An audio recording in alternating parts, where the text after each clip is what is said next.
तो आज हम एक केस के बारे में बात करेंगे जो हमारे हिसाब से बहुत इंटरेस्टिंग केस था हमारी ओपीडी में। So this is a young boy of around 35 years जिसका वेट कुछ 156 किलोग्राम्स था at the time of presentation to me. Sugars uncontrol थे, ब्लड प्रेशर बहुत ज़्यादा था, इसको स्लीप एपनिया का प्रॉब्लम था। ये सीपैप मशीन लगा के सोता था और वेट के चलते इसकी नी में बहुत ज़्यादा पेन होता था।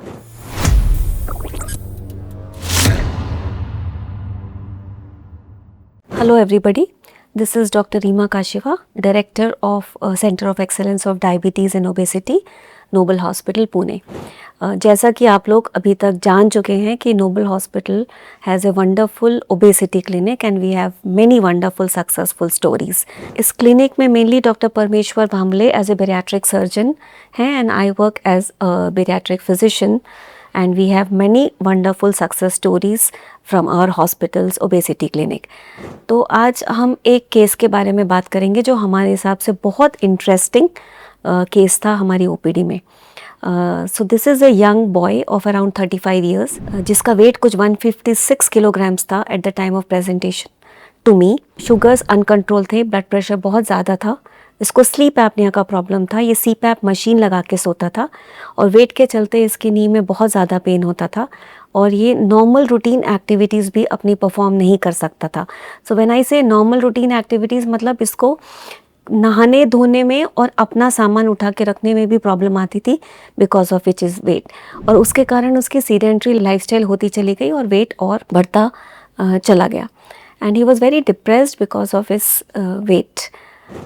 At this time when he came to our clinic, now naturally when I talk about 156 weight and approximately 54 इसका BMI था, तो ये एक आइडियल कैंडिडेट है ओबेसिटी सर्जरीज के लिए. बट क्या होता है कि अगर किसी भी पेशेंट को डायरेक्टली अगर बेरियाट्रिक सर्जरी या क्लिनिक के बारे में बताया जाए तो normally patients are not very open to bariatric surgery. वो सुनना भी नहीं चाहते, एक्सेप्ट करना तो बहुत दूर की चीज़ होती है. तो इसको हमने बेरियाट्रिक सर्जरी के बारे में नहीं बात करके इसको हमने उन इंजेक्शंस के बारे में बात किया जो आजकल weight loss along with comorbidities दिए जाते हैं, which has beneficial effect on the patients in terms of weight loss also and in terms of other comorbidities also. कुछ 8 से 9 महीने तक रेगुलर फॉलोअप के बाद इसका वेट 156 kg से 134 के अराउंड आया और BMI drop to somewhere around 46. धीरे धीरे इस पेशेंट्स को हमारे बारे में बहुत कॉन्फिडेंस आया और जब इसने 20 किलो वेट लूज़ किया तो इसको एक होप आया कि और वेट लूज़ कर सकता है, जो इसको कभी नहीं था पहले कि ये वेट लूज़ कर सकता है. वो चलने लगा, वो अपनी एक्टिविटीज़ करने लगा, उसकी शुगर की मेडिसिन बहुत ज़्यादा कम हो गई, उसका स्लीप एपनिया के लिए सीपैप का यूज़ काफ़ी हद तक कम हुआ, BP की मेडिसिन रिड्यूस हुई. अब ये हमने राइट टाइम समझा कि अब हम इसको बेरियाट्रिक सर्जरी के बारे में बात कर सकते हैं. Plus now he was very positive and open to accept whatever we are telling. तब हमने इसको बेरियाट्रिक सर्जरी के बारे में बात किया और इसे होप दिया कि इससे ज़्यादा वेट लॉस इन दवाइयों से होना थोड़ा सा डिफ़िकल्ट है, होगा भी तो और 8-10 किलो शायद हो जाए, बट एकदम 30 BMI तक आना it is a little difficult task. तब मैंने इस पेशेंट को डॉक्टर भांबुरले के पास भेजा कि अगर ये बेनिफिशियल हो सकता है and further Dr. Bhamburle will take you over that what he did and how the patient is now. So ये जो पेशेंट मैडम जब रेफ़र किया मेरे पास एक होप के साथ आया था कि अभी सर्जरी के बारे में मैडम ने जैसे बताया, उसने सारा कुछ गूगल रिसर्च, चैट जीपीटी सब कुछ देख के आके बैठा था मेरे पास and he came with around 100 questions जो एक के बाद हमें सॉल्व करने पड़ते हैं. इसका मतलब ये है कि पेशेंट को बहुत डर होता है कि सर्जरी के बारे में बहुत रिस्क है, ये है, सोशल मीडिया पर देखा हुआ है, कुछ वीडियोज़ देखे हुए, बट ये सारी चीज़ें अभी जो है ना के बराबर है, क्योंकि टेक्नोलॉजी इतनी एडवांस हो चुकी है, इंस्ट्रूमेंट इतने एडवांस हो चुके हैं कि ये रिस्क फैक्टर अभी ऑलमोस्ट ज़ीरो के आसपास ही है. सो जैसे ही मैंने उसको बेरियाट्रिक सर्जरी के बारे में बताया कि he was positive but we came with a lot of questions.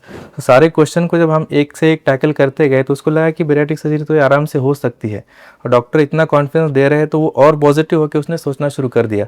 उसके बाद भी उसने 1 महीना और लगा लिया. वो चाहता था कि मैं और किसी पेशेंट से मिलूँ जिसने मैंने ऑपरेट किया है, तो आई गेव हिम 2 कॉन्टैक्ट्स. उनको जाके पर्सनली मिला, उनके पॉजिटिव फीडबैक लिए, उसको फिर कॉन्फिडेंस डेवलप हुआ कि मैम ये कर सकते हैं और ये कोई बड़ी बात नहीं है.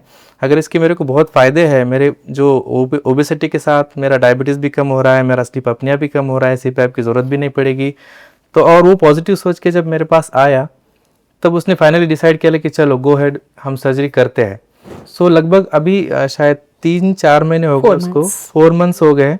सो जब हम सर्जरी के लिए उसको लिया था, उसका वज़न था 134 के आसपास। नाउ ये 118 के आसपास अभी आ चुका है। तो अभी इसका फ़ायदा क्या हुआ है कि ऑलमोस्ट सारे मेडिकेशन जो है, पैरामीटर्स है, नॉर्मल होना शुरू हो गए हैं। और पेशेंट इतना हैप्पी है कि अभी वो जिम शुरू कर रहा है, वो सोच रहा है कि अभी मैं I can do many things. और पॉजिटिविटी इतनी ज़्यादा हो गई कि एंथुजियाज्म और ज़्यादा बढ़ता है। तो पेशेंट सोचता है कि अब मैं एक्सरसाइज करूँगा, अब मैं और मसल बिल्ड करूँगा।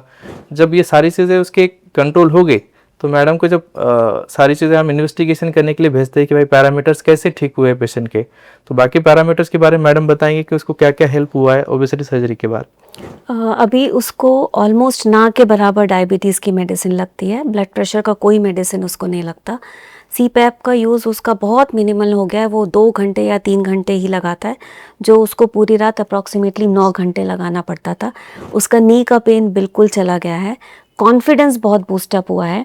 जिसने कभी अपनी शादी के बारे में नहीं सोचा था, अभी उसकी एंगेजमेंट फिक्स हो गई है and now is in thinking in terms of marriage, which is one of the most positive outcome out of this treatment of over a journey of से around 13-14 months. So these are all positive effects that we have in the patient. So the message that we want to give through this patient is that कि bariatric surgery के बारे में बहुत myths हैं, लोग जल्दी accept नहीं करते, बट उसके बहुत पॉजिटिव एडवांटेजेस हैं। राइट टाइम पे अगर वो सर्जरी होती है, तभी उसके एडवांटेजेस फ्यूचर में पेशेंट्स अवेल कर सकते हैं। अगर वो टाइम निकल जाता है और कॉम्प्लिकेशंस ऑलरेडी हो जाते हैं, तब उसका पॉजिटिव बेनिफिट इतना नहीं होता। और यूजुअल सिनारियो ये है कि कोई भी जल्दी फर्स्ट टाइम में बेरियाट्रिक सर्जरी को एक्सेप्ट नहीं करता।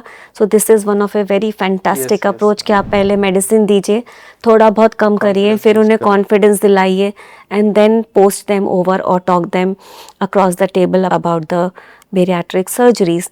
सो let's give benefits to all our morbid obesity patients or obesity patients stage 3 with comorbidities, the benefit of both the surgical and the non-surgical way of obesity management.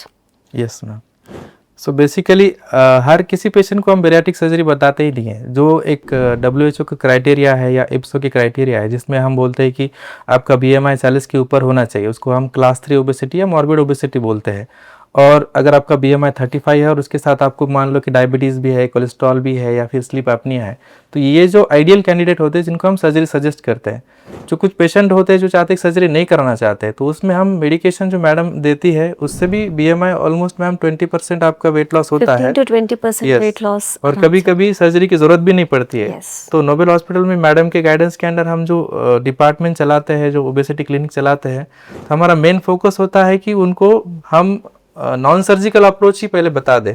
अगर उससे वो control होता है तो ठीक ही बात है, पेशेंट खुश होकर निकल जाते हैं। अगर नहीं होता है तो बेरियाट्रिक सर्जरी का रोल होता है जो हम एक डिपार्टमेंट के तरीके से चलाते हैं। Yes. So every patient is not a candidate for non-surgical treatment for obesity. Every patient is not a candidate for surgical treatment for obesity.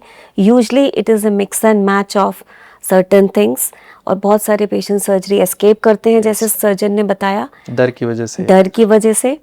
और बहुत सारे लोग इतना वेट लूज कर देते हैं मेडिसिन की, उन्हें सर्जरी नहीं लगती, बट जिन्हें लगती है उन्हें राइट टाइम पे करना चाहिए। और इसमें टीम वर्क का बहुत इम्पॉर्टेंट है। जब हम हमारे ओबेसिटी क्लिनिक में काम करते हैं तो हम दोनों के अलावा एक काउंसलर है, एक एडुकेटर है, एक एक्सरसाइज स्पेशलिस्ट है जो टाइम पे एक्सरसाइजेस के बारे में बताता है, एक न्यूट्रिशनिस्ट है जो वक्त वक्त पे सबकी डाइट चेंज करता है, both pre operatively post operatively with injections in different doses. तो हमारा team work is the core strength that we have at centre of excellence of diabetes and obesity. Thank you so much. Thank you.